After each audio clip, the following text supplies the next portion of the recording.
everyone, and welcome back. In our next section, we want to be talking about how you interact with your friends that you've now made on Facebook. There's a few different ways we can do that, and we're going to go over some of the basic and the most common ones. The first one we're going to talk about is what's known as writing on someone's wall. You'll see this a lot going on Facebook, and give you a real good example of that and tie it in with something we've been talking about, and that is birthdays.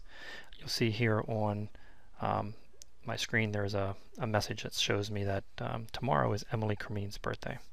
Okay, since I'm friends with her, I can click on this link and it'll take me to her wall, and you can see I wrote on her wall and wished her a happy birthday.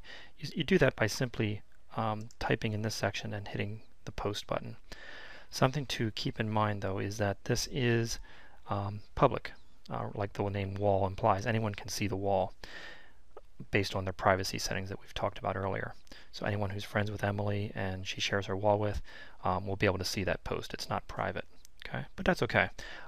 It'll also show up in your news feeds. Sometimes you'll see some of your friends wrote on so-and-so's wall, or they wrote on your wall. It's just a way of publicly staying in contact with somebody and sharing information. The other thing that you can do is send someone a private message. You can see here there's a link to send Emily a private message. There's also a link up here about your inbox or to compose a new message. The Facebook inbox is much like email, and this is where you communicate privately with someone. So if you wanted to send someone an email, okay, like I want to send one to my wife, I would I could use the Facebook inbox and simply type out a message.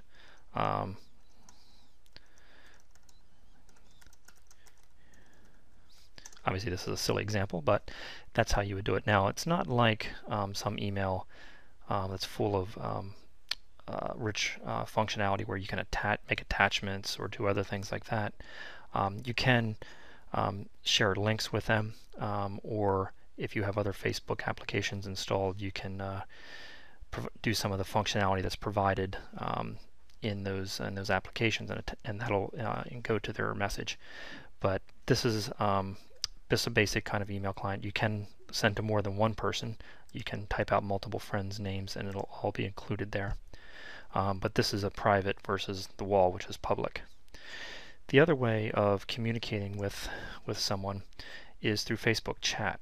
Okay, you'll notice down on the lower right hand corner a notification of how many online friends there are. When I click on that, and it changes as people come on and off Facebook, it gives you a link. Now the top group are the people who are active on Facebook right at the moment. The bottom group is they're on Facebook, but you can see the little kind of the moon indicator there telling that they've been idle for a period of time. So they may have turned on their computer, but they haven't done anything recently. Okay. The Facebook chat simply is a little window, a little chat window. It's kind of like what we call IM or instant messenger. You could type back and forth to someone, and that again is also private. There's different features with the Facebook chat. You have options to your settings about how it works. You can pop the chat out into a whole big window rather than this little window that's inside of Facebook, and so you can play around with that. The other thing to point out is you'll get notifications as people interact with you, and you can see here down in this area is a notification pop-up, and it's in red. I have one new notification. Okay, now people who have commented on your status or have written things on your wall, sometimes they'll appear here in the notifications as well. Sometimes some of your applications will also send you a notification. So just be aware of how the ways in which you can communicate with friends. Again, writing on walls, using the inbox, or through chat. Okay, I hope that helps, and good luck.